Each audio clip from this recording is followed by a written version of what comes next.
are you? Today I'm going to be talking about everything I read in the month of March. My March TBR was actually the first video that went up on this channel, and even though it's been a month, I feel like I'm in some sort of surrealist experience because it definitely doesn't feel like a month. Anyway, if you want to see that, the link is in the description. I read 5 books this month, manga included. I will be talking about everything I read in the order that I read them, so without further ado, let's get into it. First, I want to talk about the 2 surprise entrants that I didn't mention in my March TBR because I wasn't expecting to get to them in March, so here comes a new challenger. First up is These Violent Delights by Chloe Gong. I finished this right at the beginning of the month. I mentioned it in my January and February wrap-up, and fun fact, I literally finished it the day after I filmed that video. Everything I said in that wrap-up still stands. I think I've seen this classified as historical fantasy, but to be honest, I would put it more in the science fiction side of things. No spoilers.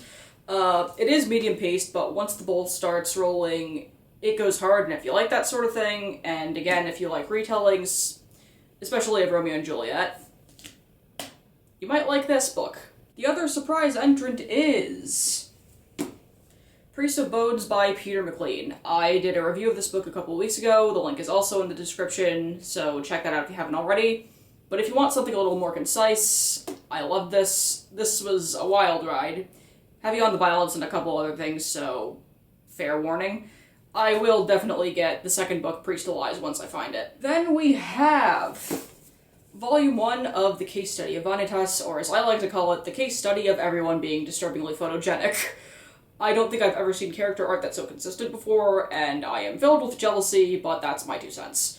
I like this a lot before I forget, and I will definitely be getting Volume 2 when I can. I believe this takes place in 19th century Paris, aka my kind of time period.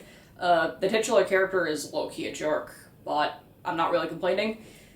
If you like historical fantasy and vampires and main characters who would probably flex on everyone as a pastime, then you might want to read this. After that, I read The City Beautiful by Aidan Polidoros. More like the holy crap. I'm not sure if that's the right way to phrase how I feel, but that does not change the fact that this book is marvelous. As I said in my March TBR, this is a historical mystery novel set during the Chicago World's Fair at the end of the 19th century. I'm not quite sure where to start with this book because there is a lot to unpack. The City Beautiful was dark and intense, not saying that in a bad way. It's got overpowering one more chapter energy, and it literally kept me on the edge of my seat the whole way through. I loved all of the main characters. The main character, Alter, is a very compelling protagonist also, in my opinion. The man's trying his best, let's leave it at that. Now on the flip side, the villains honestly need to go outside and touch some grass. Legit, I don't think I've ever hated a villain so much in such a long time. But I digress. Moving on from the characters, there's a rich degree of atmosphere, and there's a lot of insight into life in 1893. A ship ride across the Atlantic Ocean was in the realm of $140, it seems. Obviously the price today is much higher. And we're also given a generous glimpse into Jewish customs and culture and beliefs, which I thought was really fascinating. That being said, when I said this book is dark and intense, I meant it. There's violence, there's abuse, there's mentions of anti-Semitism with a tinge of xenophobia thrown into the mix, and quite frankly, that's the tip of the iceberg. I am glad I read this though, and as soon as I can make space for a second favorite shelf, this is going on it, because frankly, there are multiple scenes from this book that have been living in my head rent-free for the last week. Then I finished Volume 1 of Noragami. Like, literally, I just finished it the night before filming.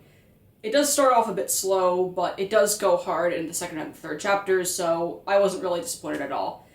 Personally, I would call this a supernatural urban fantasy, while there's also the subplot of a border-aligned, self-absorbed delivery god trying to raise enough money to build the temple of his dreams.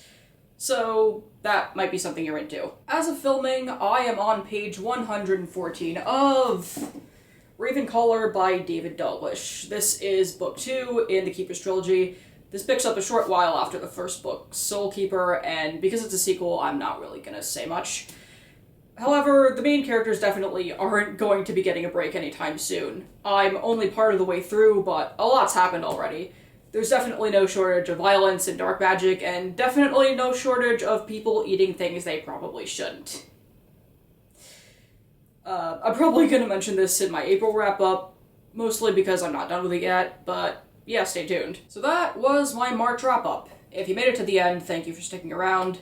Next week, I will be talking about that marvelous, wonderful book haul I mentioned in my April TBRs, so if you want to see the results of that, like and subscribe. Thanks for watching!